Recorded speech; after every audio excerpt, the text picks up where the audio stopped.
Hello and welcome to episode 191 of the Thinking LSAT podcast in Vienna, Virginia. This is Ben Olson. With me is Nathan Fox in Los Angeles. How's it going, Nathan? Yeah, man. Fine.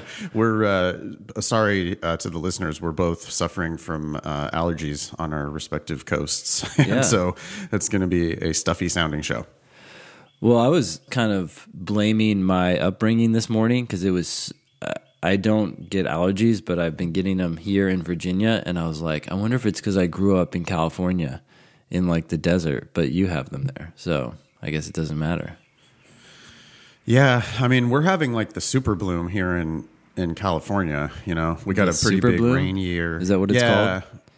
Yep, that's what they call it, because we go through droughts, right? We have a feast or famine with the rain, and it rained kind of a lot this winter, and so it's beautiful. I mean, just everywhere in California is blooming. Yeah. Like everything is blooming everywhere. And so like, you know, my hike that I go up into Griffith Park right here, it's like 5 foot high grass, you know, it just full bloom grass and flowers and shit. So it's like, yeah, I mean, it shouldn't be any surprise that I'm getting hammered. Yeah. Well, speaking of blooming, I mean, this happens, I guess, every year in Virginia, but because it rains so much out here. But I can't see my neighbors anymore. Like just 2 weeks ago, I could see them all, and now because it's just jungle between you and them. Yeah, it's crazy. But that's awesome. Yeah, no, it's are the kids getting it too? The kids having allergies too? You know, some of them do, and some of them don't.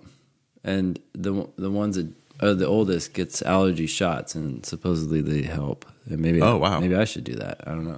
Yeah, it's uncomfortable. Anyway, what are we going to talk about on the show today? Yeah, so today we have a question about preparing for law school. Interesting. We're going to tackle a game from the June 2007 LSAT, Game 2. That'll be fun. And then we're going to have a peek behind the law school curtain. Also, I just couldn't help myself. I had to go find some negative reviews for us to review. And so we'll talk about those at the top of the show. Perfect. Before we get into that, remember you can email the show help@thinkinglsat.com. Also remember you can listen to us not only on Spotify, but Apple Podcasts, YouTube, Stitcher, Thinking LSAT, all sorts of different places. We had a little technical difficulties the last couple of days because we're transitioning to a new website. So the back catalog apparently went missing off of Spotify. There's only like the most recent 10 episodes on Spotify right now. Interesting, yeah. And anyway, we're going to fix it all, but just bear with us. I also wanted to take a moment to really thank the LSAT Demon users who are hitting that ask button. It's critically important that you ask your teacher for help. And so if you encounter a question in the Demon that you don't understand, we would love to explain it for you. I'm super excited about writing an explanation for every single logical reasoning question ever. But I have gotten, over the last couple of weeks, we got so many requests that I'm just behind. And so yeah, how many are you really getting sorry. a day? Like I get the emails too, and I don't, I have other Demon stuff to work on, so I haven't been tackling those like you have, but geez, like 30, right? Yesterday or something crazy like that? Yeah, it's dozens. It's been dozens every day for the past like week. So I got pretty well buried. I did a nice chunk of them yesterday, but I also emailed everybody who had hit the ask button, and I just said, hey, listen, I'm working my way through these. I promise I'm going to get to them. I'm really excited. Thank you so much for asking these questions. I'll get to them as soon as I can, but I'm running right now like 5 days behind. So that's actually not that bad if you think about how many requests have been coming in. Yeah. But I will get to you. I promise. Just keep hitting the ask button. I did some math, Ben, and it's going to be like over 1 million word writing project for me to write a written explanation for every logical reasoning question. So it's going to take a couple years for me to do that. But I've never been so excited about writing for the LSAT, so it's great. It is fun. It's fun to write for those, especially for logical reasoning, because they're short. So it's a defined set, right? It's like you can start and finish in a sitting, and they're kind of fun to break apart, especially these old ones. We've talked about a few of the older questions and how they're just like the recent ones, but it's cool to see stuff that we haven't ever seen before.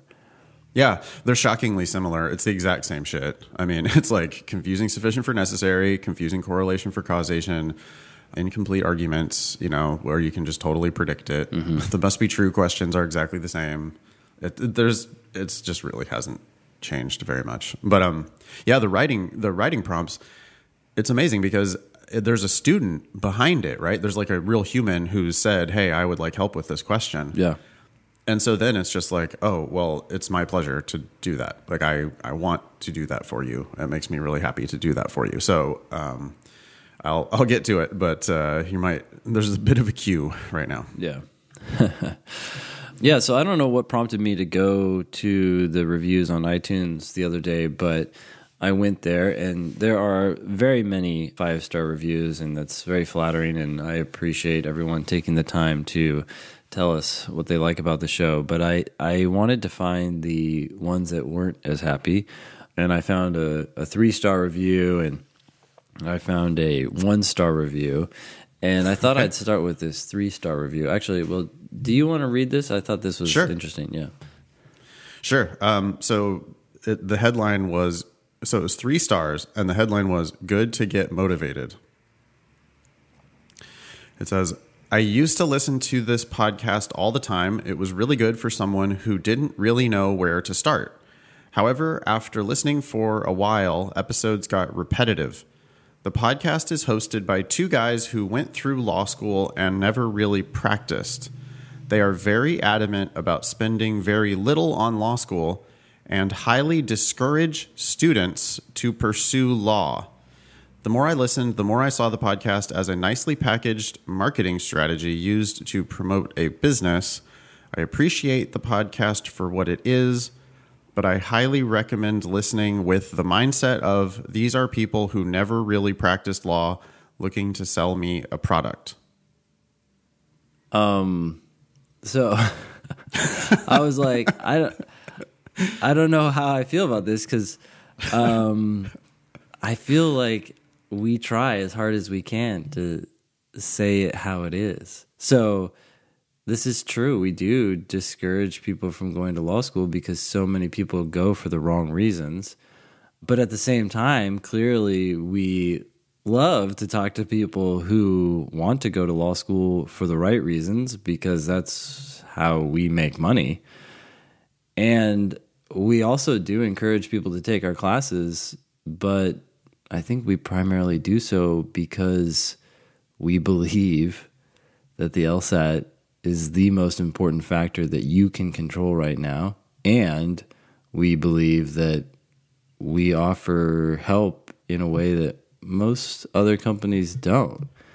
So I don't know what else to say. I mean, maybe that's capitalistic or selfish or something, but it's my honest advice. Like, if I were talking to myself, I would say, okay, if you really do want to go, which might be a mistake, but I would invest your time and money into the LSAT, and I have some ideas as to how I think you should prepare that I think are better than other people's. Yeah. As a teacher, I try to get as close to the truth as I can. I feel like that's how students are going to learn, that they're going to trust me that I'm telling the truth. And so if I say you shouldn't spend money on a JD, or if I say, hey, if you don't like doing this kind of work right here, like if you don't like to read, I don't think you're going to be really happy as a lawyer. That's just telling the truth. That's all there is. Yeah. So and then it's like, well, if I was just trying to make money, I wouldn't say that. Yeah. I think there's an assumption here that if you're trying to make money, that your advice is inherently flawed or suspect. But, I mean, it certainly can be. But it's not good in the long run either. Like, if you try to sell stuff, you can sell stuff in the short run, but then people realize that it's shit, and then it hurts you in the long run. But anyways, it was funny because I saw this review and I was like, okay, well, I mean, there's a lot of truth to this, but I don't know if that's necessarily bad. We are discouraging people from going to law school, and we are trying to sell what we do and what we like doing. But this week, 2 weeks ago, or I don't know when they signed up, someone signed up for my live class here in DC. And Then we got an email that said, hey, sorry, I'm going to cancel my class. And, I'm always curious, like, why are you canceling? And this is before the class has even started. The class is not started yet, and it's going to start in a couple weeks. So they can cancel and get their money back, and there's no, like, I'm just curious, like, what happened? Yeah. Are you going to another class, or are you moving, or you got a new job or something? And this person wrote back and said, well, you know what, I've decided that I'm not going to go to law school, so I don't need to take the LSAT. And I was like, oh, yeah. Well, okay, more power to you. See you later. And then it turns out that they were a listener of the show. So I didn't realize that I thought they had just made that decision in a vacuum. I had no idea what they knew, but they were a listener of the show, and they had written this email, which it goes like this. It says, hi, Ben and Nathan. So this is the person who just canceled my class before it started. I just wanted to thank you for your devotion to helping students. I have been an avid listener of your podcast, over 100 episodes. Now that I'm in the second semester of my junior year, though, I've realized that I don't really want to go to law school. While I enjoyed prepping for the LSAT, your discussions have helped me realize that being a lawyer is not for me. Instead, I'll be pursuing my interest in foreign policy, though I do still listen to the podcast because I enjoy the banter between you two. I hope you all keep making episodes. Thanks for all your help. It's like, oh, okay. Well, I don't know if we're doing a nicely packaged sell here if we're losing students. But. Yeah, but I mean, it's also like the most gratifying part. One of the most gratifying things that we do when we hear that hey, we helped you realize that there's another thing you could do. That's just such a win. I mean, that's awesome. That's like, we'll still be here. There's plenty of people that are still going to be going to law school. We got plenty of business on our plates, and if it wasn't right for this student, then that's awesome. Yeah. That's fantastic. Yeah. Cool. So we got two more. We have a 5-star, which is kind of funny, so I just put it in here, and then we have a 1-star, which actually leads into something else that's going to happen on the show that we're pretty excited about. So you want to tackle the 5-star? I'll take the 1. Sure. So this one was from March. Ben and Nathan are so fetch. I have never heard that word, fetch. Am I like out of touch with reality here? Yeah, I don't know what that is either. Oh, okay. We're a couple of old guys, so I don't know. need our listeners to translate. But anyway, this podcast is an amazing resource. It's hilarious, smart, and contains the best LSAT strategy you should be paying for, but aren't. Become an avid listener like me, and you too perhaps will start looking forward to Monday afternoons when new episodes drop to see if someone has had their semicolon privileges revoked. In a world of turds, this podcast is a shiny pearl. Thanks. That's awesome. Yeah. So the last one is a 1-star, and this is from last year, and it says the title is not helpful. This podcast doesn't talk about actually questions on the LSAT. I think that it would be helpful if you guys break down the questions so we would be able to get better at the LSAT. When we've talked about this before, we can't talk about LSAT questions because they're licensed by LSAC. That said, listener Jay has just told us that we can now start talking about the September 2014 LSAT or 17 LSAT. I can't remember which one it is. But whichever one it is that the LSAC is going to release on their digital familiarization tool. Yeah. So we are going to start tackling more questions on the show. And there's all the questions from the June 2007 LSAT, including the one we're going to talk about today. So a lot of good stuff out there. What motivates someone to give a 1-star review for a free podcast? I don't know. And maybe they're trying to help people like not waste their time with us. Like we wasted this person's time, and they felt compelled to hit the 1-star and say not helpful. All right, yeah, well, yeah.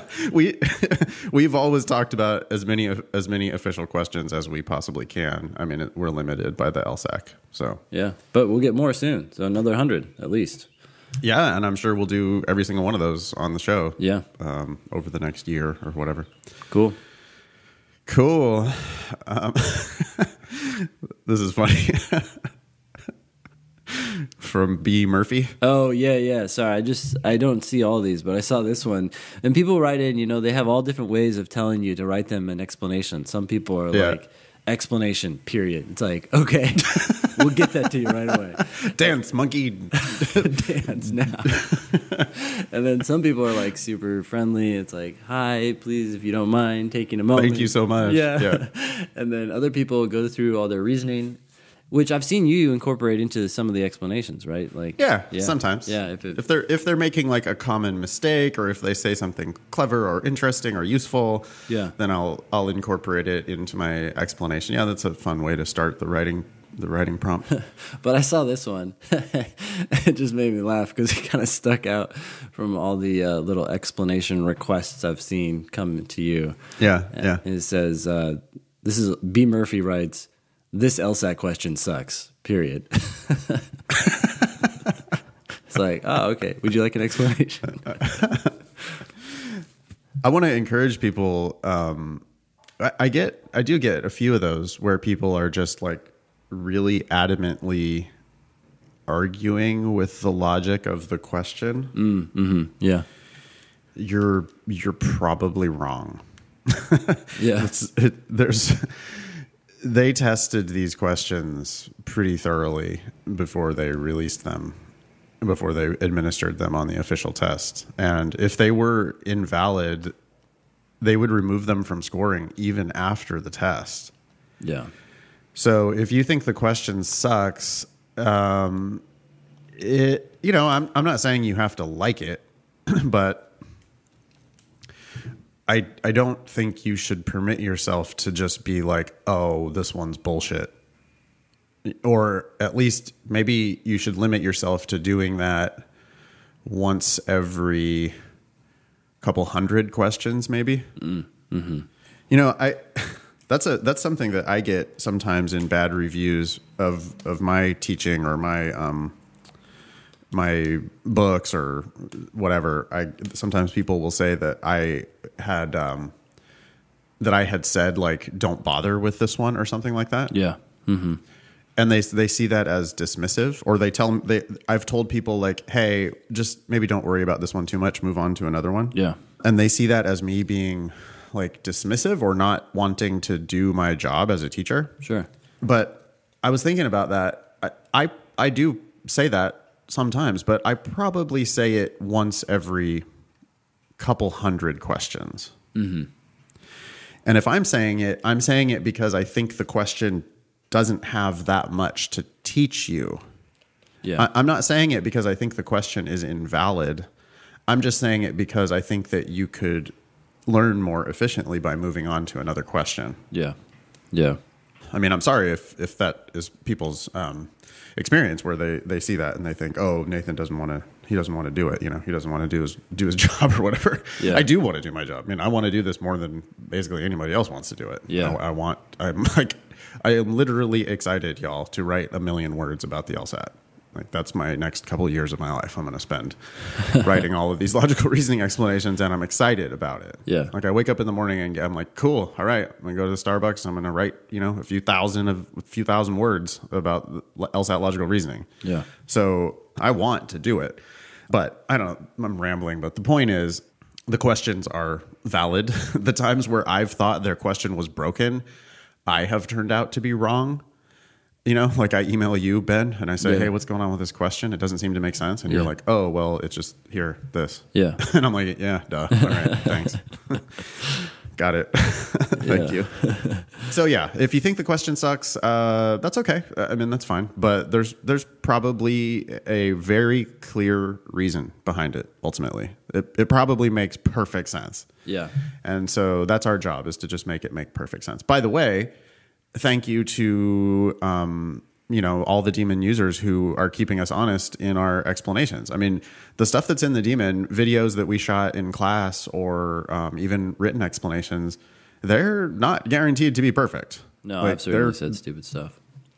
Yeah. Well, we fuck it up all the time. I mean, and so thank you. What was it, Lily, who was emailing me back and forth about that one question? And then when we finally dug into it, we realized that I had written 2 full written explanations. I don't know how that happened, but like a month apart, I wrote 2 full written explanations for this question, and I missed it both times. Like I did not explain it correctly either time.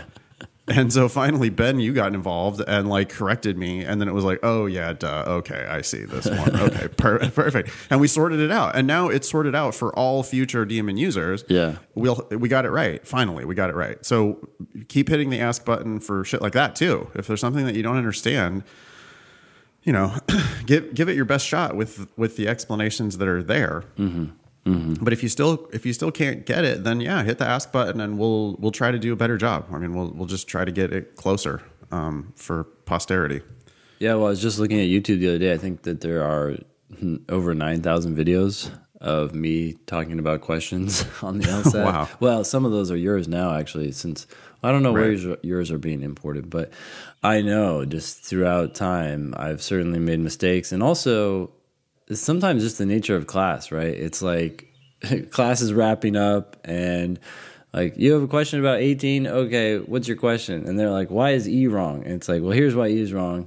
All right, talk to you later, guys. Have a good night. And so that video may only explain one of the answer choices. So I try not to do that often, but I know that can be the case. And if it's not complete, let us know. And we'll keep adding. And adding. It's fun. Yeah, it's great. We really appreciate your time and effort, and your willingness to humble yourself and say, hey, I don't understand this, or this doesn't make sense. I mean, that's your job as a student, is to just keep doing that. Mm-hmm. As long as you keep doing that, then our job as teachers gets really easy, because if you tell us what you don't understand, then we can help you get there. Simple. Awesome. All right, so we have an announcement about the writing sample, I take it. Yeah, this is just news that we wanted to clarify. Oh, yeah, we are getting a lot of these questions. So the question is, do I have to take the LSAT writing section if I have already completed a writing sample during a previous LSAT administration? And the LSAC says, no, you don't need to take it again. So presumably, what does it say? Candidates are only required to have one writing sample on file in order to complete a law school report. Writing samples may be from either a previous LSAT administration or from an administration of LSAT writing. Okay, then they have this random side note. Based on input from law schools, LSAC will retain the current policy of providing admission professionals with access to candidates' 3 most recent writing samples. This policy will be applied uniformly to writing samples produced during the pencil and paper LSAT administrations, blah, blah, blah. As a result, if one of a candidate's 3 most recent writing samples was completed during a paper and pencil administration of the LSAT prior to June 2019, then admission professionals will still have access to that sample. All right, so it sounds like you don't have to do a new one if you don't want to. The new one, by the way, is online, so it will be typed as opposed to handwritten. But if you do one, admission professionals will still have access to your writing samples. Yeah, you're going to have to do it in June, because June is the last of the just pencil and paper tests. Yeah. But then if you take the test in June... Wait, what do you mean by that? Because you don't have to... You're not going to take it. Oh, wait, sorry. June does not have the writing sample. That's right. Yeah. Mm-hmm. Oh, there are no... So that's gone. The writing sample is already decoupled from the test. That's right. I forgot about that. No, if you haven't taken They're making that change first. Sorry. Yeah, my bad. So, yeah, if you have ever taken the LSAT before March 2019 or before, then you're never going to have to do this new digital LSAT writing. Yeah. Okay. But you might, I mean, geez, I don't know that it matters, but I'd rather have a typed written sample than whatever I wrote by hand. Seems like it'd be a lot better writing sample if you care about that stuff. Yeah, and we're speculating that schools, admission professionals might take the writing sample more seriously now that it's going to be typed. Yeah. right? Now that they can see what you can come up with when you have a word processor Yeah, as opposed in to front of you, paper, as opposed to an actual pencil. Yeah, so we don't know. I mean, they could just continue to ignore it, though, like they mostly have been. But they could also start actually reading those writing samples. I mean, I would if I had an edge case. Oh yeah. If I had two students with identical numbers, which every school does, like if you look at how narrow their ranges are, you know, when you see a school where their 75th percentile is 161 and their 50th percentile is 160, it's like, well, they're very clearly admitting a whole bunch of people with very, very similar numbers. Yeah. So if you were looking at somebody on the edge, yeah, I would absolutely look at the first couple sentences of the writing sample for sure. Mm-hmm. Just to see, okay, this is what they come up with, like, on the spot. Yeah. I would look at it. Yeah. It also just I wouldn't look at the whole thing. It reveals other things. Like, we've looked at so many personal statements, and personal statements clearly are about the person. But, you know, when someone's proud of the fact that they took a swim class, it's kind of like, what? Or they talk about their personal leadership and how they have failed in so many ways. I'm just mocking myself there, but yeah, I think that when you see someone make an argument for, like, oh, this family should go to the inn because the inn has nicer amenities, it's kind of like, I don't know. It could reveal something about them too that would maybe push you towards one person or another. In any case, it's now online, so thank God for that. Yeah, it's cool because it makes the testing day shorter, and it's a thing that you can just do from home and type it, and it's nothing that anyone should worry about. But yeah, I guess I don't know. Are you really going to tell people to do one if they've got a pencil and paper one already? If they have all their other ducks in a row, yeah. Yeah. It's 35 minutes. And $15? Yeah. And infect your computer with spyware for the rest of your life? LSAT spyware. Yeah. Yeah. I guess a lawyer would do it. A lawyer would do it, yeah. A lawyer would do all the things. So, yeah. Ugh, I hate it. It's so silly because it's like, odds are it doesn't matter. But that's part of being a lawyer anyway, huh? It's like you do everything. Yeah. Just in case it does matter. You read that extra case out there, and then it becomes an issue in the case, and you win because of it. Right. Yeah. All right, so this is an email from Adam. Okay. Do you want to read this? Yeah. Okay. Oh, this is the thing about preparing. Right. Nathan and Ben. I am an admitted law student for the fall of 2019. My plan for this summer is to restart my LSAT prep in order to keep my skills sharp. Wait, what? I know. That's what I was like. I was like, oh, one section.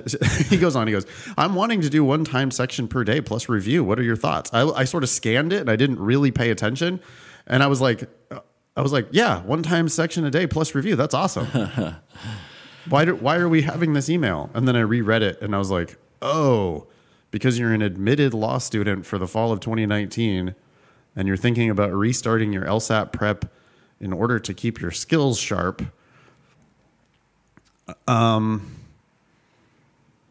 I'm honored. Like it's like, oh, I'm glad you enjoyed the LSAT enough that you're willing to do that. Yeah. My gut just says no, though. Why would you do this? Why would you torture yourself? Yeah. So one thing about law school and life in general is that knowledge is power, right? So you listen. I know it's cliche, but I strongly believe that there's a lot of truth to that. And you know, people listen to this podcast to get familiar with an area, LSAT preparation, that they have no familiarity with when they start, right? It's just like you could be told anything and be like, oh, okay, yeah, that sounds like a good idea. Like, oh, maybe I should practice 35-minute sections in 25 minutes so that 35 actually doesn't seem that bad, right? Like, there's all sorts of advice that you can get, and it sounds good on the surface, and you run with it. But because you listen to the show and you hear, experience, or you hear advice from people who have been in this area a long time, you start to get grounded and recognize how you should be using your time. And those small pieces of knowledge can make a big impact on your score. And I'm thinking about this student. Adam is now going to go to law school. So I would suggest to turn your focus to learning as much as you can about the law school game. Like, what kind of classes are you going to be taking? How do people study for those classes? Nathan, you've suggested many times on the show for people to go find tests for their classes and take those practice tests before their final exam in each semester, right? That's a great piece of advice, but it's just one piece of advice. There's so much more. Like, what role are your grades going to play in your first semester job applications and your 2L job applications? And what does Rachel Gezer have to say about getting a job as you come out of law school, right? If you learn that stuff right before you need to know it or after you need to know it, you're going to miss the boat on some things. Like some people who have missed the boat on the LSAT. They studied poorly, they took the test late, and now they're realizing that they should have done better and they should have had a better plan. And you need a plan for law school. I mean, so many people are going into law school knowing exactly what's going to happen. One book that I often recommend to students who tell me that they've been admitted is Getting to Maybe, How to Excel on Law School Exams. It's an older book, but it still has good advice on how law professors think and how they grade law school exams. Knowing all of that would be immensely helpful, but it's just one piece of the puzzle. I would just try to the best of your ability to get familiar with what's going to happen so that when you walk into class, you're studying effectively, you're using your time effectively, and you're understanding what's important and what's not important, not just within that class, but within the whole law school experience. Couldn't agree more. Yeah. LSAT studying after, if you're no longer going to take the LSAT studying is not the best use of your time. I think, getting to maybe and like actually start doing the work for your first year. Sure. I mean, get yourself, go get yourself the, those, I liked the examples and explanations. Yeah. Horn books. I thought those were like really useful and kind of fun. In plain English. You could even like get yourself bar prep stuff, like Adaptabar or whatever, because that shit's gonna come at you. You know, like school is it's amazing how fast it's gonna come at you. Like you're gonna be taking your 1L, your first semester exams like tomorrow. Yeah. So you should get to work on, if you can figure out what classes you're gonna have first semester, then you should start reading for those classes. If you can't figure out what classes you're going to have for first semester yet, well, you're going to take torts, crim, contracts, property, all of the basic 1L, Civ Pro, all the basic 1L classes. Everyone takes them, and you're going to have to learn them. So you might as well just start learning the elements of negligence right now. Like. Yeah, well, it's weird too because even if you kind of go about it in not the best way, but you start reading, you start getting familiar with books that are out there that kind of help law students through their classes, you can start to see which books you like and which ones you don't like. And even if you read the, quote, wrong book and it's not the book that the professor's using, when the professor starts talking about standards of negligence or, different elements of the law, you're like, okay, I have some working knowledge, very small, but some framework for what's going on. And some students in that class are going to be like, what? WTF? Like, wait, what? And they're like taking notes on every little thing. And it's just like, there's so much to learn. In any case, what's your friend's name who does a podcast? Don't they do a podcast on law school? I would listen to that too. Are you talking about Allison Monahan? Yes. Yeah, so that's the, let's see, she has Girl's Guide to Law School, but I don't know if that's the podcast. Law School Toolbox podcast? Okay. Yeah, just check out all Allison's stuff. She's like, does so many things that it's hard to even keep track of her. But yeah, you should start listening to stuff about law school, not the LSAT. Yeah. Yeah. And you should start reading. I mean, I guess I would also recommend, I really like Jeffrey Toobin's books. Okay. I think he wrote a book called, it's like The Nine or something like that about the Supreme Court. Yeah. Okay. Just check out Jeffrey Toobin because he writes really well. Not just these very easy to read nonfiction books about the courts, and that's useful. Yeah. Yeah. And it's Anything, more just like interesting, probably. soak your brain in law shit. Yeah. And LSAT is not law shit. I mean, LSAT's good for it. I guess LSAT does, it teaches you words. It's like it makes you be a sharp, critical, logical thinker. There's a lot of good that the LSAT does. But if you're done taking the official LSAT, yeah, you should just move on to 1L.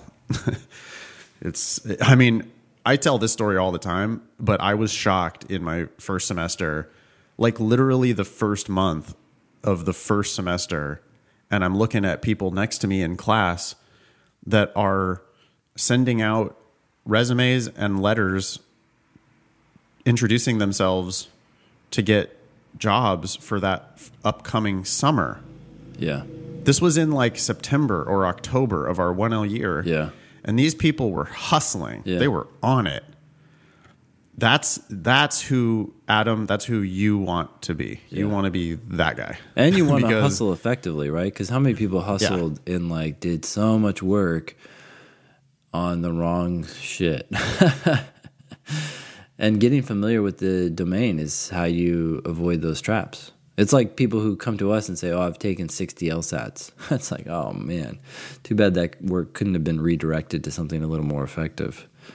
Yeah, too bad you didn't start talking to us before you did all 60 of those practice tests. Exactly. Because you could have made much better use of your time and made better use of those tests. Mm-hmm.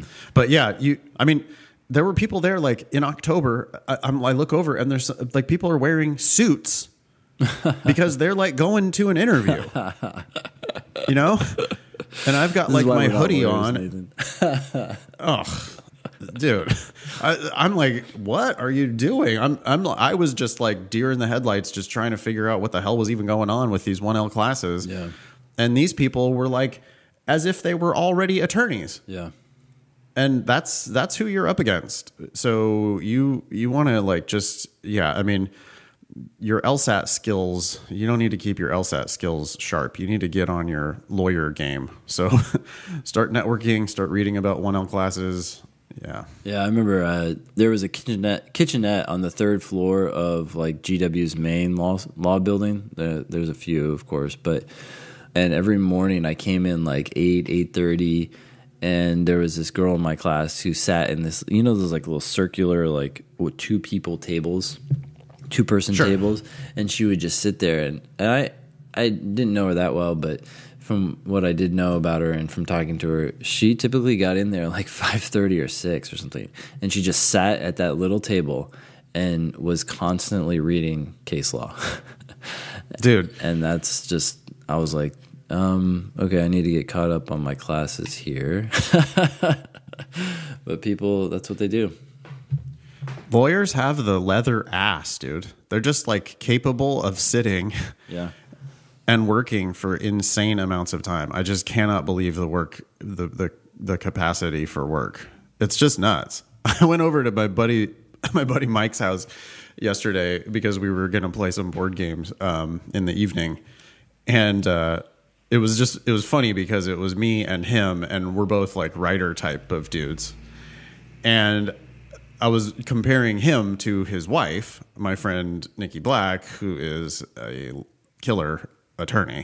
And Nikki, when Nikki's working, she doesn't even move. Like it's like a statue, and she's just got her like 4 monitors And it's just all you see is just documents flying around, and her body doesn't move at all, and it's just like all this action going on the screens, and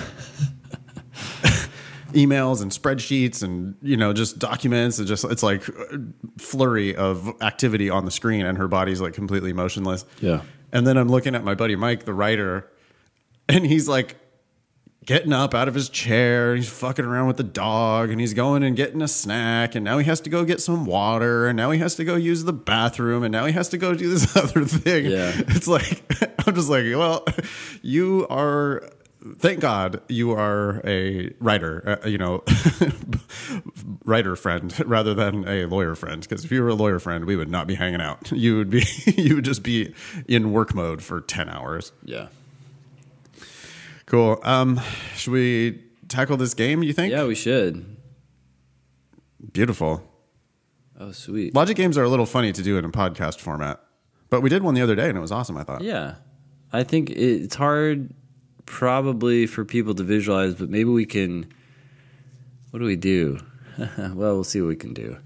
Yeah, we're going to read it. I mean, I would encourage you to, after we read it, or... You could always just Google June 2007 LSAT. This test will pop right up. Yeah. We both have free explanations about this game, so you can look at either of our websites. I'm foxlsat.com. Ben is strategyprep.com. If you want to see video explanations of this game. Should we read it? Yeah, let's do it. So it starts out, and this is game 2 of the June 2007 LSAT. It says, exactly 3 films, Greed, Harvest, and Limelight, are shown during a film club's festival held on Thursday, Friday, and Saturday. All right, so the fact that it talks about Thursday, Friday, and Saturday suggests to me that this game is probably going to try to order some things on some level. It certainly doesn't have to, but since days are inherently ordered, I'm guessing that I am going to see some ordering rules. Each film is shown at least once during the festival, but never more than once on a given day. Okay. So we have those 3 films, Greed, Harvest, and Limelight, and each one has got to show up at this festival, but not more than once on any given day. On each day, at least one film is shown, and films are shown one at a time. The following conditions apply. I would stop here and just point out to people that the game has already given us several rules, right? The first sentence is telling us that we have 3 films, that they're on these days, that each film is shown at least once, but never more than once. So far I'm seeing at least like 3 rules. On each day, at least one film is shown. That's another one. That's 4 rules. Films are shown one at a time. Now, that's a 5th rule, but it's kind of pretty obvious. But they went ahead and told us anyways. The point here is that a lot of times when people get stuck and they don't see why something has to be wrong or right or whatever, they're missing a rule that was stated in the initial paragraph. I'm not sure why we have this tendency, but a lot of times newer test takers tend to just go to the list of rules and say, well, I looked at all the rules, like, I don't understand why this has to be true. But the whole thing is just a bunch of rules. One is formatted, some of them are formatted in a paragraph, and some are formatted in a list. That's all. Yep. Okay, so at this point, I will have already drawn Thursday, Friday, Saturday, going from left to right, so TFS. And then I'm going to have at least one slot beneath each of those days, because they said at least one film is shown on each day. So I know I've got to have a day and at least one film on each of those days. Would you do anything else? I always like to encourage people to read all the rules before they start writing stuff. Okay. Mm-hmm. Because I think that there are cases, and this might be one of them, where the rules might dictate something about the way you want to build your structure. Sure. The first rule here says, on Thursday, Harvest is shown and no film is shown after it on that day. Yeah. So Harvest has to be the last show on Thursday. Yeah. So when I build my lists here for each day, Thursday, Friday, Saturday, I actually tend to build lists going upward. I think you do it downward. I tend to build lists going upward. Yeah. Doesn't make any difference. Well, no, but the downward way is correct, but you can. It's better. Yeah. Yeah. Because I build it upward here, I have Thursday, Friday, Saturday, and then that first rule, harvest, I have it sitting right on top of Thursday, right on top of my notation for Thursday. Yeah. Which makes it so that I can't put anything underneath it. There's no room to put anything underneath it. Mm-hmm. And so that's a structural way of displaying the information that harvest is the last show that day. I guess if you were doing it downward, building your list downward, you just maybe would, if you were going to take that approach, you would maybe find a way to put harvest down at the bottom. I would, yeah. So here, with a line under it or a blackout underneath it or something like that. What I end up doing for this game is I do 3 slots below Thursday, and it's a little bit of a break from what I normally do because I'm not saying that there has to be 3, but I want to capture that idea that I'm going to have H is last.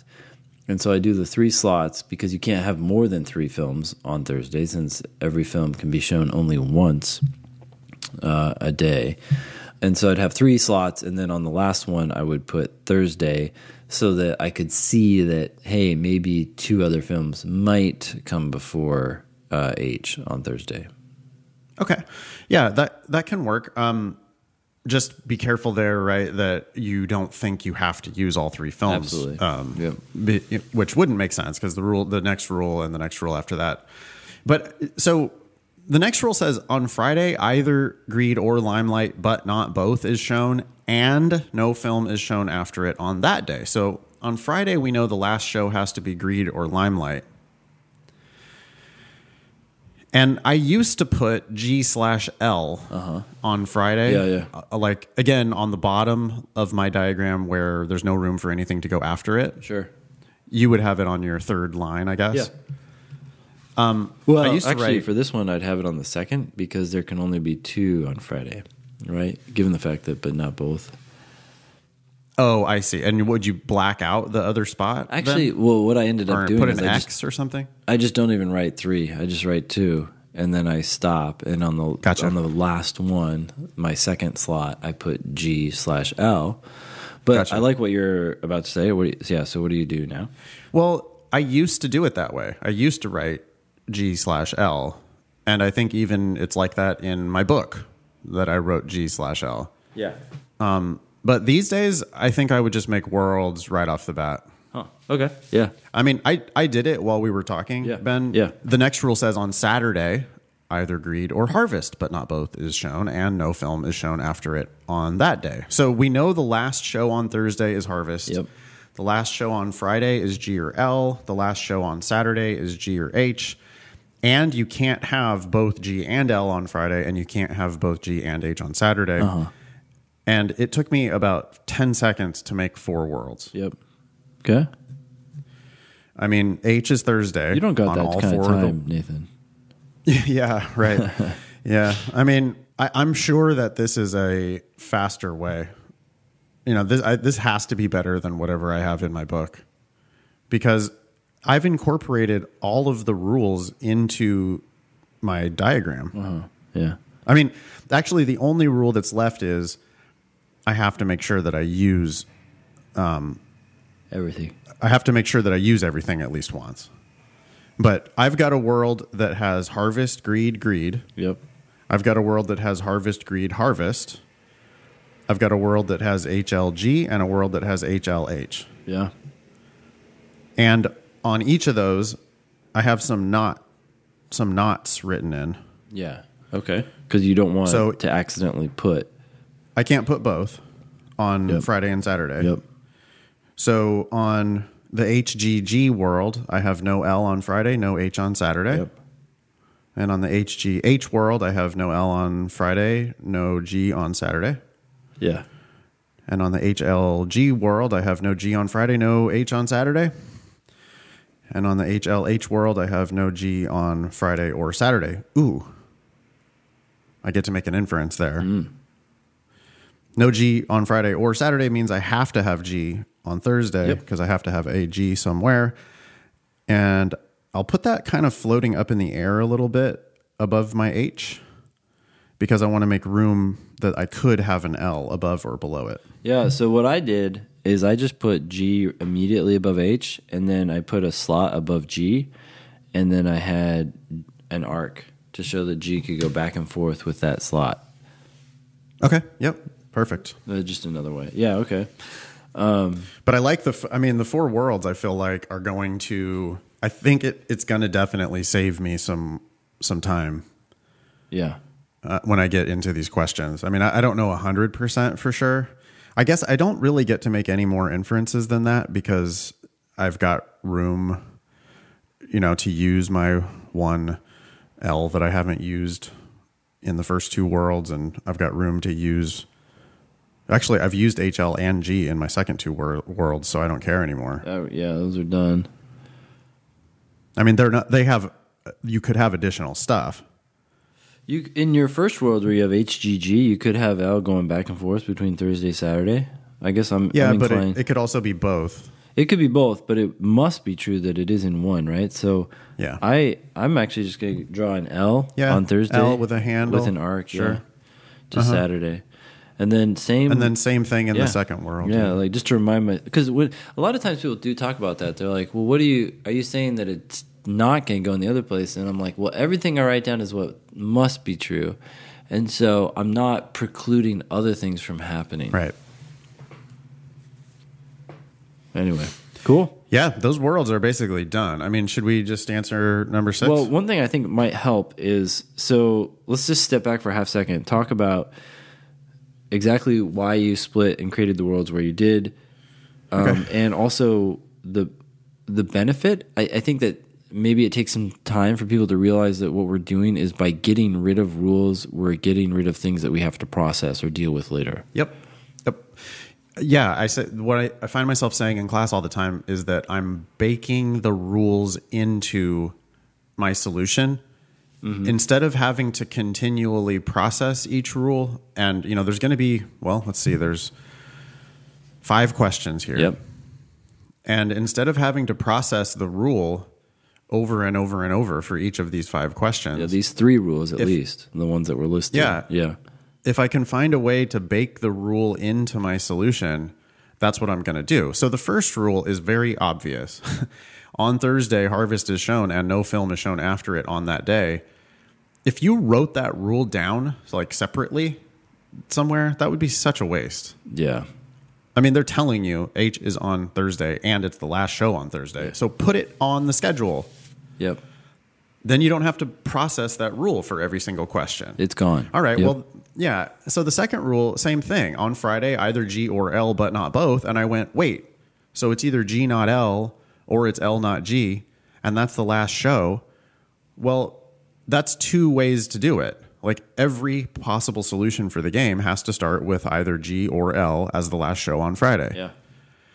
So I split it and just baked it right into my solution, and I had 2 worlds. And that's awesome because now I don't ever have to think about that rule ever again. It's gone. Yep. It's like poof, disappears. It's just like, oh no, there's no rule. There's just there's 4 templates. Or that made it to 2 templates. Yeah. And then the next rule is also this binary thing about Saturday with G and H. And I just said, oh, okay, fine. I'll just have to split again. And I ended up with 4 worlds, and it's not like ideal to have 4 worlds, right? I would prefer 3 or 2. But I don't have to look at those rules ever again. I do not have to process those rules ever again. I just have 4 templates. Yep. And the 4 templates are self-explanatory. I don't need, you could take the game away from me and I would just have on the page, I would be like, yeah, that's fine. I got it. Like, it's all baked in. The only thing you'd have to remember is that you need at least 1 of each, which we actually have now taken care of. We baked that in too. We baked that in, so we don't have to worry about that rule. You can't have a show more than once on a day. That's not that hard to remember. No, so that's actually baked into and mine. That's it. Because by having the the 3 and then the 2 and the 2, I'm never going to put more than, the amount. Yep. And so now you just look and you say, okay, I guess you have to remember you can't put something on the same day twice, right? You can't do GG on Friday. Yeah, but otherwise, you could also, that's very basic rules, just, yeah, it's a simple game, simple rules. There's a decent amount of flexibility in the game. I mean, there's a lot of ways that you can solve it. So it's not like there's, how some of the games, like that mining game, which turns out to only have like 4 total solutions. Yeah. This game has a lot more solutions than that. But you still can just kind of glance at these 4 templates, and if you I guess maybe one thing to do before you do number 6 is to kind of look at the system and think about it for just a second. I mean, Thursday is the day that we have the most flexibility, right? Sure. Thursday is the only day that we could have all 3 shows if we wanted. Yeah. Could have 1, could have 2, could have all 3 shows. Yep. And Thursday's the only day that you can have all 3 shows, because Friday and Saturday have their rule that says you can't, you have to have one and can't have the other. Yeah. So right away, it seems to me that I could have 7 shows max. 3 on Thursday, 2 on Friday, 2 on Saturday. Yep. And that would work, right? I think it would work in all 4 worlds. I think so, yeah. All right. And then with that, it's like, okay, now you just smash the game. We'll just kill it. Yeah. It's done. Yeah. All right. Should we grind through these questions? Let's do it. Yeah. So question 6 is our traditional first question. Which one of the following could be a complete and accurate description of the order in which the films are shown at the festival? This question is not always first, but it's probably first in like 95% of the games. And even when I do worlds, I tend to just answer this question by looking at the individual rules. You certainly can try to do it with worlds. I just find that to be easier. What do you do? It depends. I don't think, in this case, I don't think I would use my worlds. Yeah. Because I got 4 of them, and each of the worlds has too much flexibility. Sure. So I would just take the rules and knock out answer choices. Yeah. It's going to take like no time. It's going to take no time. And one thing to keep in mind is one of the benefits of creating worlds is that you also get relatively familiar with the rules before you even get into the questions. And so it's going to be pretty easy for us to be like, oh yeah, that was the rule where H has to be last on Thursday. And you just look at all the answers. That is fine in A, B, C, D. Oh, no, not in D. Sorry. In D, Limelight is last. Harvest should be last on Thursday, so that's out. It's also fine on E. So next rule, GRL, but not both, is last on Friday. So I either have to have G or L on Friday last. That's fine in A. That's fine in B. L is last. In C, L is last. So that's fine. In E, Harvest is last on Friday. That's not good. So that's out. So far we've gotten rid of D and E. The other rule about Saturday, either G or L, but not both, is shown, and no film is shown after it. So G or H has to be last on Saturday. That's fine in A. In B, that's fine. In C, that's fine. So, oh wait, but we can't have both. Is that a problem? I didn't think about that. Yeah. B's out because it has G and L on Friday. Yeah. Okay. So I didn't apply the full rule for that one. But yeah, so... Okay, so B is out. So we're left with A and C. That gets rid of B. Yep. So you're down to A and C. And this is that moment where students run into this all the time, where they're like, "Wait, I tested all the rules. Yep, exactly. I'm down to A and C. What's up?" Mm-hmm. And yeah, you got to go back to the passage, because the passage had rules. For example, every film has to be shown at least once. That's an easy thing to look for. And in answer choice A, I don't see agreed. So A is out, which means the answer is C. Yep, easy question. Cool. Skip forward to the if questions. Sure. Ben, this advice might have to change, huh? What advice? Well, the digital LSAT is going to only display one question at a time. And so some students have suggested that maybe it's going to be harder to do the if questions first on the digital format. Oh, it is a little more challenging, but not a lot. When I took the practice ones, I just... I just get. Well, you can very clearly see which questions apply to which games because there's like it's indicated in the navigation, and so I just clicked forward, and then I'm like, oh, here's an if question, and then I did it. Okay. And since you're doing your work on paper, you actually have the diagram from that if question on in your front paper, of you so at you all can times. then click back to the general questions. Yeah. Okay, all right, good. So maybe we don't have to change that. That's good. So number 8 is an if question, and it says, this is maybe the hardest question in the game. It says, if Limelight is never shown again during the festival once Greed is shown, then which one of the following is the maximum number of film showings that could occur during the festival? So we're trying to maximize the number of showings, yet L is never shown once G is shown. I'm going to try to delay showing G as late as possible. Yeah, but it's kind of funny because you can also do it the other way. Have it come earlier and then show G as much as possible. Yeah. If you start Thursday, LGH, Yep. then you can't show L anymore, but you did show 3 shows on Thursday. Yeah. Yep. Right? So if you do that, and I'm just looking at World 1 now, Sure. if you go LGH, Yep. and then you've already got 2 Gs on the board, Mm-hmm. you can use another H on Friday, and that gets you to 6. That gets you to 6. And so then you just have to think the other way and see if it could be even higher. Chances are In that- it can't, but Well, yeah, but see, to get higher, you'd have to have 7. yep. And to have 7, the only way you can do that is to have all 3 on Thursday, Which is going to give you L. which gives you L. So that's it. So that's the answer, 6. Yeah. Or And that's actually without delaying L, right? I'm sorry. Yeah, if you have all 3 on Thursday, then you're going to have Greed. Yep. So, but if you did it, right, so if you do it the other way, you could go GLH and then put an L on Saturday, Yeah. but that's still 6. Yep. And so that's it in World 1. You're just never going to get to 7. It's not possible. Yep. 9. This is the next if question. It says if Greed is shown exactly 3 times, Harvest is shown exactly twice, and Limelight is shown exactly once, then which one of them must be true? Okay, well the first... The world's smash this. Yeah, so if Greed is shown exactly 3 times, you know that Greed has to be shown every day, and so that only puts you into World 1, because in the other worlds, Greed... could not be shown every day. So we're looking at World 1, and we have G all the way across every day, and we have H. And then what do we know? We know that L is shown exactly... No, Harvest is shown exactly twice. And we know that Harvest can't go on Saturday, so it's got to go on Friday and Thursday.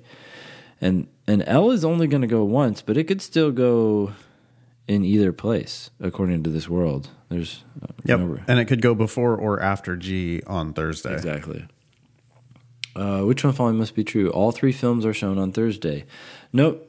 We just saw that L is going back and forth between Thursday and Saturday, so that does not have to be true. B, exactly 2 films are shown on Saturday. Again, could be true, but doesn't have to be true, depending on where L is. C, L and H are both shown on Thursday. Same exact problem. If you know that L is going back and forth, that's going to help you get rid of A, B, and C. D, Greed is the only film shown on Saturday. That, again, could be true, but doesn't have to be true if L comes over there. And E, H and G are both shown on Friday. That's one of the inferences that we made. We knew we were in World 1, and we knew H had to go twice, and that it couldn't go on Saturday, so it had to go on Friday. So now G and H are on Friday. Number 10 says, if Limelight... So this seems like a very similar question, but now it's Limelight 3 times, Harvest twice, and Greed once.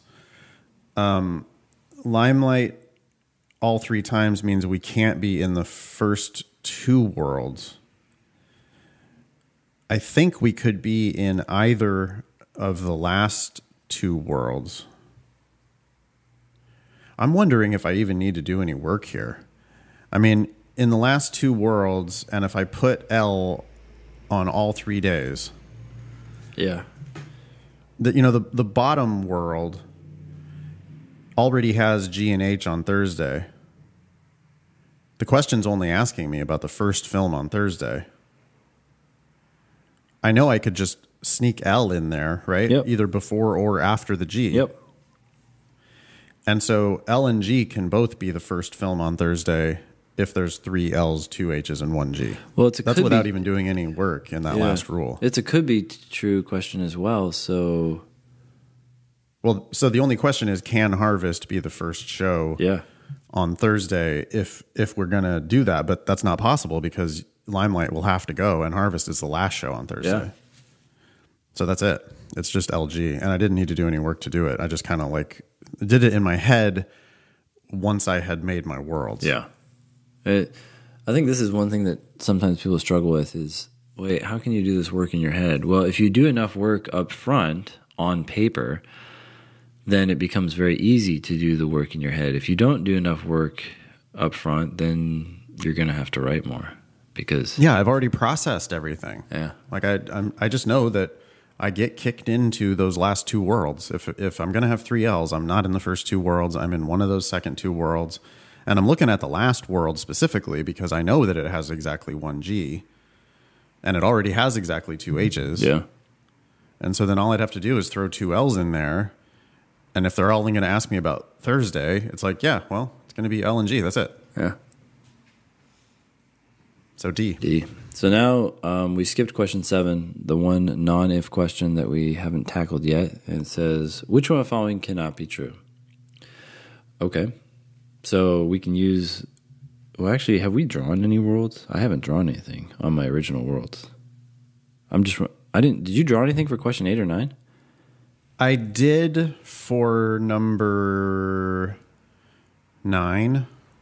That's funny because I don't even somehow I answered that question without drawing anything. Yeah, because you knew you were in world 1, so you just kind of you could do that in your head. Yeah. I mean, I just kind of sketched it out while we were talking. Okay, but yeah, just the worlds are enough. And this, check out this question.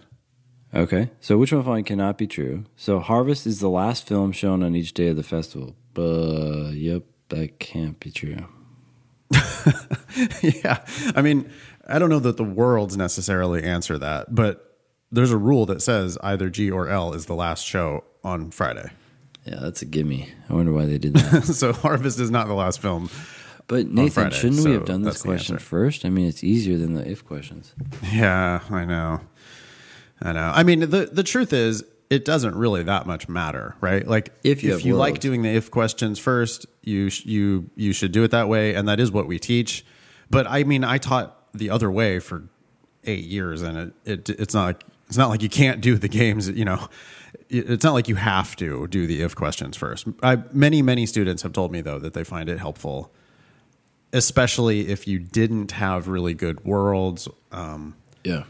But this one was just a gimme no matter what. I mean, that's just one rule makes A the answer. Well, one thing that I like to say is that because there are people out there who actually advocate, not people, I should say companies. I guess companies are people, but or corporations are people. That's a reference to Mitt Romney, by the way. In any case, some companies say, hey, look, you actually should do the must be true / cannot be true questions first, so that you then know what must be true or cannot be true, and so then you can use that to answer the if questions. And my argument is always like, well, look, if you made that inference up front, then that question is going to be easy, and it doesn't matter whether you do it before or after the if question. If you couldn't make that inference up front, well, now that's going to be hard, and having the mini diagrams from the if questions could actually help you figure out something that you couldn't figure out on your own. Yep. Completely agree. So, anyways, great. That's game 2. Good stuff. Yeah, that was that. Let's see here. Hopefully that was, people are able to follow it. Yeah. Hopefully you can get something out of that, even if it's just like the process, maybe. So the other day, LSAT Learning Objectives started following me on Instagram, and I said, what's this? So I clicked on it. And they have a bunch of tips, and they have a lot of followers. And I was like, okay, let's see if any of these tips are good. And first of all, some of their tips, I don't remember what they were, but I disagreed with them. some of their tips I did agree with. And then some, actually, I think like this one, I'm not sure that I totally understand what they're trying to say. And so this seems like one of those, no offense to whoever runs this Instagram, but it seems like one of those places where people are like, oh, I want to study for the LSAT. And wouldn't it be nice to like see tips in my IG feed every day? But I'm not sure that they actually help people. In any case, I guess I'm kind of I'm biasing our pearls versus turds analysis today. But do you want to read this, and then we can decide if there's any pearl of wisdom here? Yep. It says, LSAT fact of the day. Ooh, fact. Wow, that gives it some authority. People simply do not do enough practice. They work so hard at understanding the LSAT, but not actually practicing it.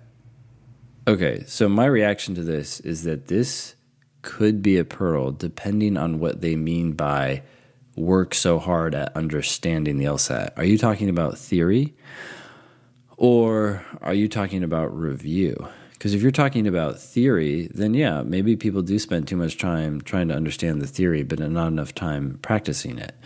And as people know from listening to the show and from doing the demon, we're all about jumping into actual practice problems as quickly as possible.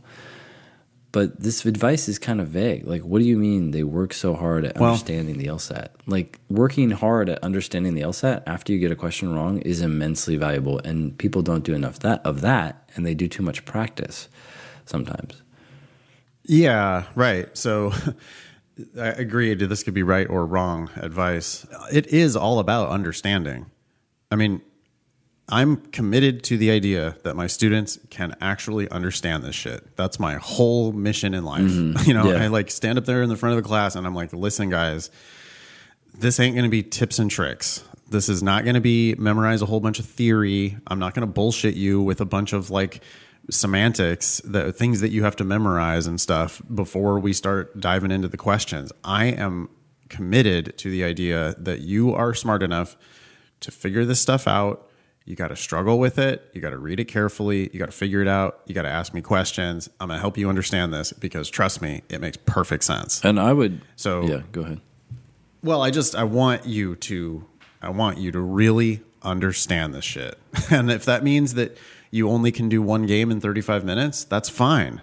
But you have to actually understand it. And if that means that you only do the first 10 questions on logical reasoning in 35 minutes, but if you get all 10 of them right, that's a high five. That's like, yes, you're getting it. Yeah. You're actually getting it. You're getting them right. Yes, we can do it.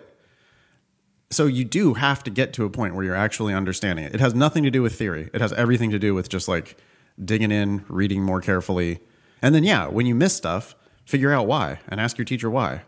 Yeah. And by understand, I would just clarify that I think what you're saying, at least what I'm saying when I say that to my students, is that you have an intuitive gut understanding of what's going on and why that's correct. You're actually on team answer choice B, which is correct. And you're like, yes, B is right. And someone pushes back against you and you're like, no.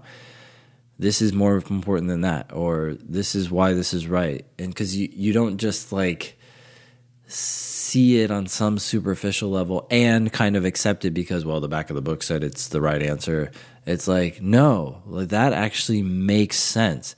One test I have for people all the time, I've actually started to use their own personal names, is I'll say to people, okay, do you have any nephews, nieces, or cousins who are in middle school or high school? And usually they'll have someone in that group who's in middle school, and they'll be like, yes. I'm like, what's their name? They're like, oh, John. I'm like, okay, explain to John why C is the right answer. And first of all, they have to then translate that stuff into like plain English, which is what we should all be doing anyway. And when they finally work through that process, then they're like, oh, yeah. Okay, so that's why C is correct. And if you can do that, then you walk away with that question with a better understanding of logic, of how to translate this convoluted shit, and it unlocks so many other questions. I have so much faith in that now. It's just crazy. It's like, I don't want to go to another question. Just really tell me, why is that an intermediate conclusion? Not just like, well, it seems like, it seems like it's an intermediate conclusion because there's another conclusion in the argument. Okay, there is another conclusion. Why is that the main conclusion? Like, really dig into what's being said and say, you see how that idea right there supports this idea right there. Now, it doesn't prove it, but it does support it, or at least I can see how the author's trying to support it. Therefore, that is the author's intermediate conclusion, even if it's a sucky one. And then I can see how the author is trying to use this claim to then support this other claim. And then I start peppering them with questions after that, right? It's like, okay, well, if you had an argument, what's the minimum number of pieces you would need to have an intermediate conclusion in that argument? And they're like, oh, well, you'd have to have at least 3, and stuff like that. And it's like, yeah, now you really understand it. You really know what that thing is. It's not just a term that you throw around with other test takers, like you know what's going on. You actually can describe it and explain it to your nephew or your cousin in middle school, and they could walk away and at least have some understanding of that term. Then I know you understand it, and now it's going to unlock all future questions that it tests that concept, and the LSAT just tests the same concepts over and over and over again. Yeah, you can actually understand it. You got to get to that point where the first 10, you just never miss them. Yeah, because they're easy, And you and I, Ben, we both teach without the answer key because we don't need it. Because the right answers just make sense. Yeah, like you can just figure them out. Even on the hardest questions, the right answers just make sense. Yeah. They do have some commentary here, so we can maybe see what they were thinking. Oh, yeah, okay. Let's do that. So they typed a comment on their own post that says, the LSAT is a test of how you think, and how you think is a deeply ingrained pattern built up over decades. Most people don't think in a way that's in line with the test. That's why you got to change it. How do you do that? Practice. It's crazy when I hear people going into the LSAT having only taken 5 practice tests. This is interesting. Like, I liked what this person was saying at the beginning, but at the end, it made it sound like just do more tests. Just do more tests. Like, oh, I've only done 4 or 5 tests. Dang, this person's telling me I need to do 10. I better go squeeze in another 3 tests before my test in 2 weeks. And now that's going to help me. Right. And no, you got to learn as much as you can from every single test you do. Yeah. I agree that like 5 practice tests is probably not enough. Yeah. Unless you just scored 170 on your first one or something, then maybe 5's enough. But there's one sentence here that makes this a turd, I think. Yeah. Which is, most people don't think in a way that's in line with the test. I don't accept that. I refuse to accept that. My buddy Mike that I was talking about earlier, the writer guy, he came to my LSAT class and just scored a 165 like on his very first test right out of the box. Mm-hmm. He never studied formal logic. He was like an environmental studies major or something as an undergrad. Yeah. And now he writes for ABC Online. Yeah. And that's not, he's most people. He's a bright guy, but lawyers are bright folks. And I think you are causing yourself a problem if you buy the idea that the LSAT is not in line with the way most people think. I do not think that's true. I think they put some convoluted language in there. There's some big words that you're not going to understand, but it's not common sense. It just like the easy ones are really, really easy if you read it carefully. Yeah. I do think that people have some sloppy thinking and agreed. Sloppy reading, but also sloppy thinking. Like, you say to them, hey, if you fix this computer, then you'll be able to finish the project on time. But unfortunately, we're not going to be able to fix the computer. And so people's gut reaction is like, oh, so we're not going to be able to finish the project on time. And it's like, I can understand why you've come to think that way, because that's a very common experience, but it's not like your thinking does need to change. But I guess what I'm trying to tell people is that what the LSAT is actually trying to get you to do is think more logically about the world and how the world actually works. So I've said to myself before that everyone could benefit from taking the LSAT and just getting sharper in understanding these pretty common concepts of like, hey, look, just because things are correlated does not mean that one causes the other, and even more sharper about like what is a causal claim versus what is a correlative claim. So I think that what you're talking about is that some people think that the LSAT has a special way of thinking about the world. And it's not special. It's actually a more accurate way. And when you're struggling, it's because you're sloppy in your thinking and you do need to become sharper and more accurate in terms of what is logically true. And then sometimes people say, well, the LSAT's making this assumption and that seems totally ridiculous. And it's like, no, actually, when you break down the assumptions, they're actually pretty reasonable, and the ones that they consider unreasonable are in fact unreasonable because there are so many exceptions. You've just come to think that there aren't, like in correlation leads to causation and stuff like that. People want to just go into that mode of like, oh, this is bullshit. This is some LSAT weird thing.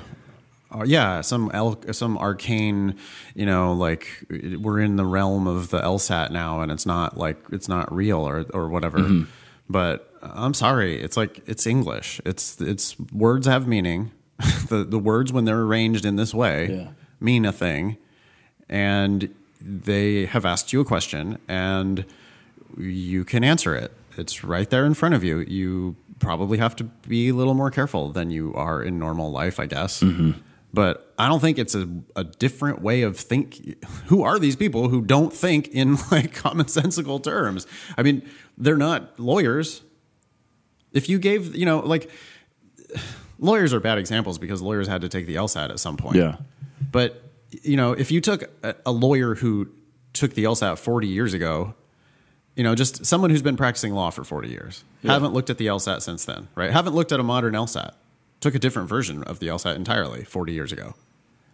And you gave them a question from Prep Test 86, like just a, middle of the road question 14 from the logical reasoning. They would do it, no problem, without any LSAT training or practice or anything. They would just do it. They would just read it and it would make sense to them. Yeah. Because they're like critical thinkers. They're careful readers and critical thinkers, and the shit makes sense. Yeah. So I'm on board with practicing, but I'm not on board with this idea that you need a whole special way of thinking. I think that this advice is a turd because of the issues that you're pointing out, but also just because it's vague enough that people are going to read this on Instagram and walk away with the idea that, oh, I need to go do more practice tests or something like that. And although they probably do, what's more important is that whatever practice problems you do, you learn to understand them. I'm often telling people that I work with, hey, what's your typical study day look like? And they're like, well, I do 2 practice sections and then I try to do a couple games. And already I'm like, whoa, wait, you do this after work? Like, stop. Do 1 time section and review the shit out of it. Or for some people, especially when they're starting out, do 1 game and figure that thing out as much as you can on your own, then watch the video. And then sometimes people are like, well, I did pretty well in that game, so I decided not to watch your video and I just did another game. And it's like, yeah, but how effective was your approach? I mean, you even admitted that you got 1 wrong, and even if you got 0 wrong, it took you 15 minutes. Did it take you 15 minutes because you started testing out multiple answer choices?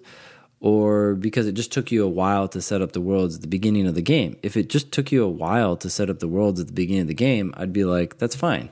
You're practicing it in the right way, and so even though it took you a long time, over time you're going to get better. But if it's taking you 15 minutes or 20 minutes or 30 minutes because you tested out each answer choice, well, I'm glad that you figured it out. But there are better ways to do this. And just going on to the next game isn't going to necessarily help you see that. It's so much about quality over quantity in my mind. So I'm always telling people to do less, it seems like, but really get it and come to me and say, this is what's going on, and I understand. Yeah, we'll go back to our thought experiment of if you were stuck on a desert island. Is it desert island or deserted island? Could it be a deserted desert island? Yeah, I think people say desert island, though. Okay. Mm-hmm. Anyway. Oh, it's not a desert. You're stuck on the that island. Doesn't make sense. Right? I don't know. I think that's what people say. Okay. Well, when you see it in a cartoon, it's always like just one palm tree, right? Yeah. And it's all just sand. Anyway, you're stuck on that island, and all you have with you for entertainment is one LSAT. And you know that you're going to be rescued in a year, and you know you are going to have to take the LSAT on the day you get back. So you study the shit out of that one LSAT, and you really, really understand it. Like you actually understand, like you could teach each one of those questions, and you get to the point where each one of them makes perfect sense. Yeah. Like for a year, you just study this one test. That would not be the most efficient way to study, but no, if you had one test, though, you would cover a whole gamut of difficulty levels, and you'd cover all the core concepts. Yeah, completely. I think the DNA of the test is contained in every single version of the test. Yeah. And you could prepare, not, maybe perfectly, but you could potentially just like get a 170 when you came back from when you got rescued. Yeah. Because you would if you understood just that one, you'd get it, I think. Yeah. And that's much better than just taking 10 tests and not learning anything from it. Now, this may seem to contradict what you were saying earlier, like, hey, maybe you should just move on from this question.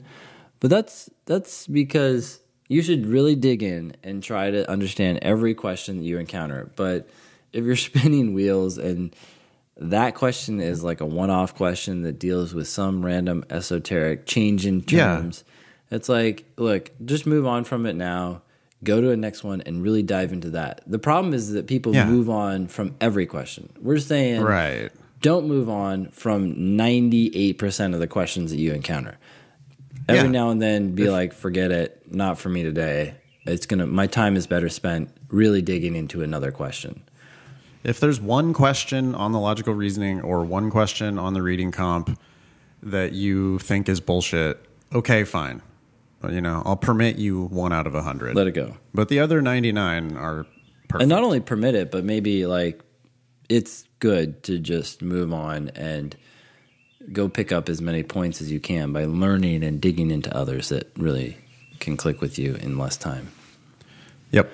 Cool. Well, thank you, everyone, for listening to the show. You can always email us questions at help@thinkinglsat.com. We should get to this link at some point. I still do think that this... do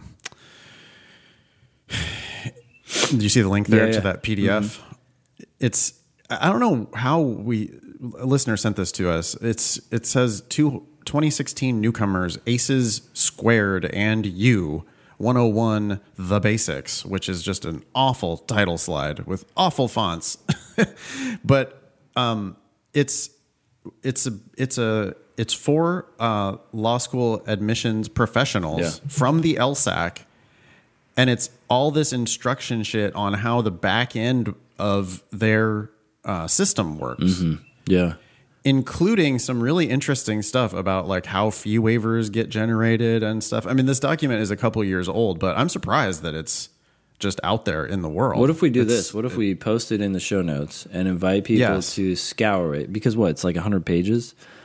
Yeah, it is a lot. And if anyone is so inclined to figure out how admissions professionals navigate LSAC's horrible website with all your information, and you find anything that's interesting to us, email the show. What about that? Yes, exactly. I found page 32 to be pretty comical. Okay. If you scroll down to page 32, you will see a slide that all it says on the entire slide is purging prospects. Purging prospects. Yeah, that would be. And then, it's got cleaning people. Well, it's got 2 people young folks who look like they might be wanting to go to law school, Yeah. but they are wearing janitorial gear. And it's like they're wearing gloves and they have cleaning solvents and they have sponges and aprons, and it's called purging prospects. It's like, I know what they meant was like, hey, we're going to, you have to clean up your data, and there's people in there who are never going to apply, or they already applied or whatever, and we want to get them off of our list, kind of a thing. Yeah.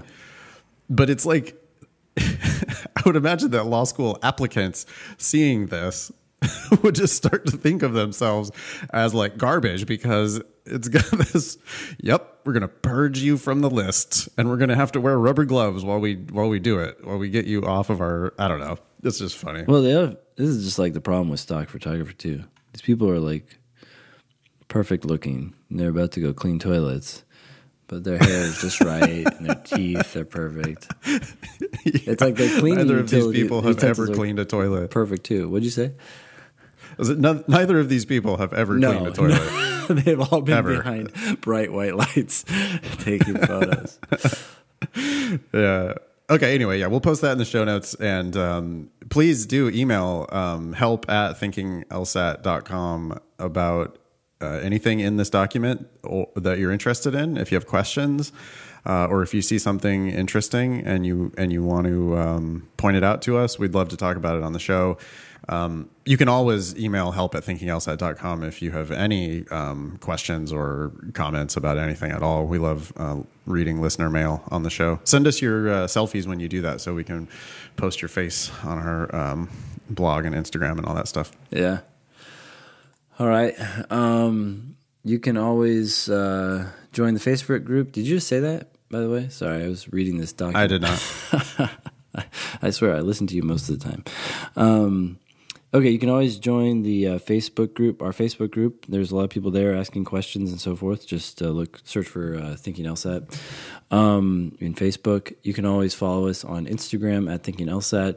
I'm at Innovator Ben. And Nathan, you're at what? I think I'm at Fox LSAT. I don't really use Instagram. Okay, I don't know. I hear you. On Twitter, we're at Thinking LSAT. Nathan's at NFox. I'm at Olson Benjamin. You can find my classes online and in person at strategyprep.com, and Nathan's at foxlsat.com. There you go. That was show 191. Thanks all y'all for listening. Nice knowing you. Don't pay for law school.